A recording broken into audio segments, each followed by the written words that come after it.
This is why you cannot ignore the signs.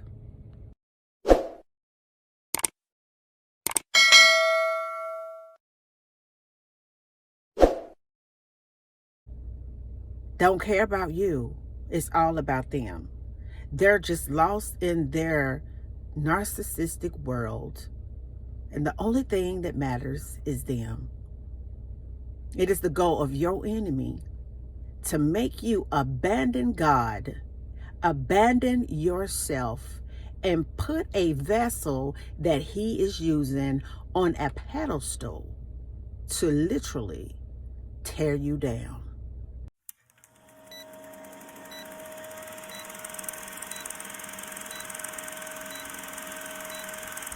It is so important to take care of yourself. It's important to acknowledge some of the things that you wrestle with from day to day.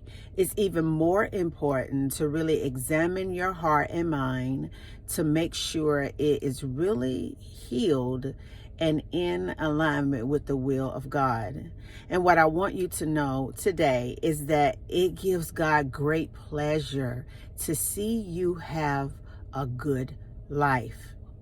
And I know sometimes when you're really going through things in your life, it feels, and sometimes we're even convinced, that God really doesn't care about us, or he really doesn't want us to have the life that he has promised in his word.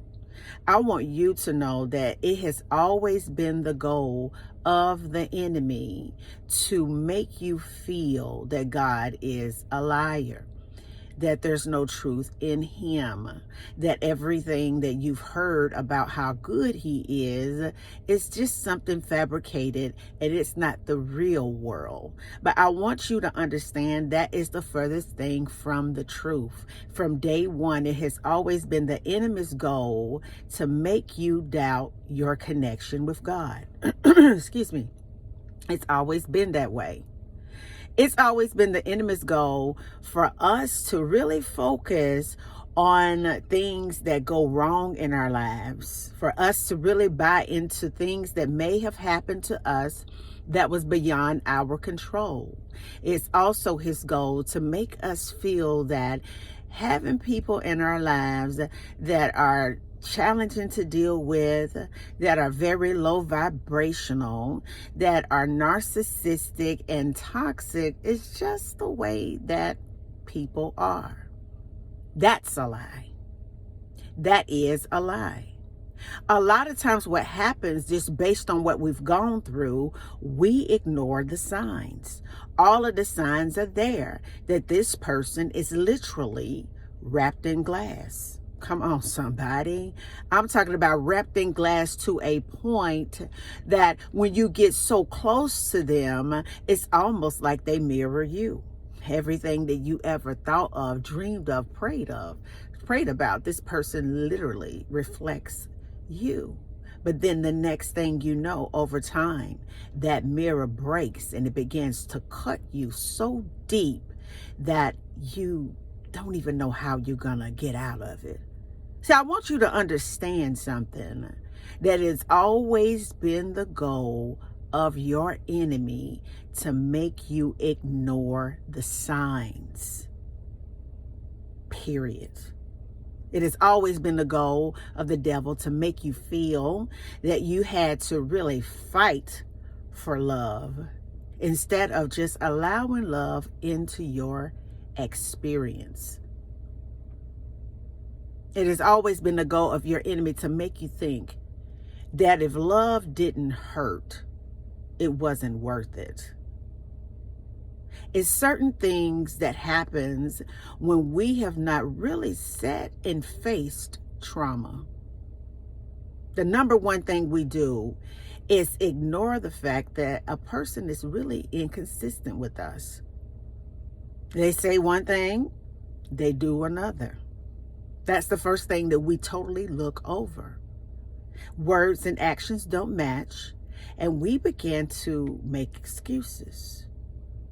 The second thing, when we don't deal with trauma, that we really do ignore, is this person is never really available. They say that they're done with the situation. They say that they are going to move on. They make mention to make you feel that it's really gonna happen with you, but it never really happens with you. That's how master manipulators do. They give you just a little bit to keep you holding on so they can control you.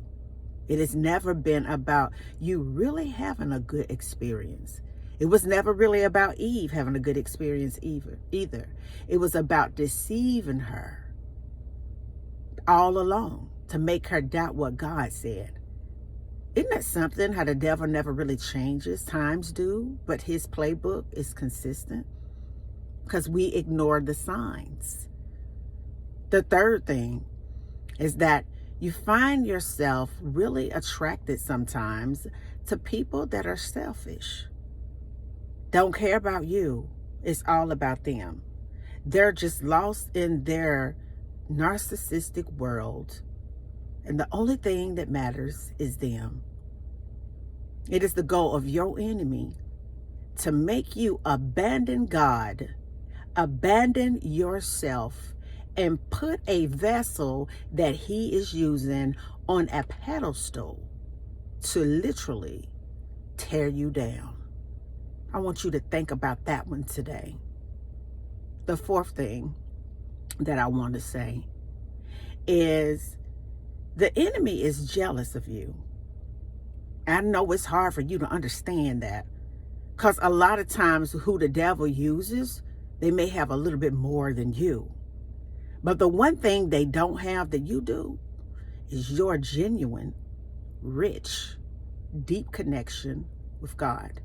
That's something that they wish they had, but they're too selfish to really sit down and get to know him. And it's very important at this time, because what God is calling you to do, that you don't waste your time on a fool. The moment that you see any one of those things that I just mentioned stick out to you, God is trying to show you something. Because see, sometimes we can have our mind just wrapped up and just focused on somebody because of what we want to see, when all along God is showing you everything that you need to see so that you can get where you're supposed to be. Because believe it or not, there is someone that is praying for you, someone who will value you, who will respect you, who will put you right up under God, someone that understands your weaknesses and won't use them against you. There's somebody out there whose words and actions do match, somebody that takes their time to get to know you, somebody that really does respect God enough to respect themselves and respect you, someone that will just be so involved in learning as much as they can about you, not to manipulate you, but to really partner with you and make you happy. Is somebody out there that is so eager to meet you and pursue you in a godly fashion, not a worldly fashion. And it's someone out there that mirrors God for real, because he lives on the inside of his heart. See, it is the goal of the devil to make sure that you never make those type of connections. It is the goal of him to keep you in a spiritual loop of disappointment, heartache, anxiety, and pain. It is God's goal to free you from the trauma of your past that has isolated you and kept you out as a prisoner, to think that love is supposed to give you just anxiety. When you think about the love that God gives you, does it give you anxiety? When you think about the way that God shows up for you, isn't it consistent? When you think about the way that God protects you, isn't it always there? When you think about how God sustains you, he does it so effortlessly. When you think about being in the pure blissful state of consciousness where God is, it relieves your pain. It makes your ways easy. It protects, it provides, it sustains, it looks after, and it just really is involved with everything you do in a healthy way. The devil wants to take life away, and God wants to give life to you. The devil wants you in partnerships with him, and God wants you to really fall back and allow him to show you what true partnership, loving relationships, and dedication looks like. Because you're loyal, you're faithful, you're kind, you're generous, and you are loving.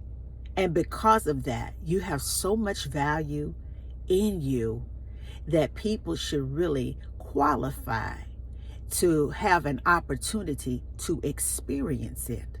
When you know how expensive you are, you will no longer discount yourself.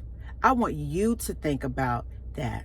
Think about ways that you can really guard your heart and really allow God the space to show you who indeed deserves to be in your face.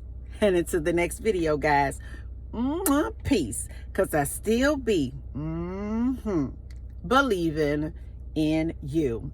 Have a good day.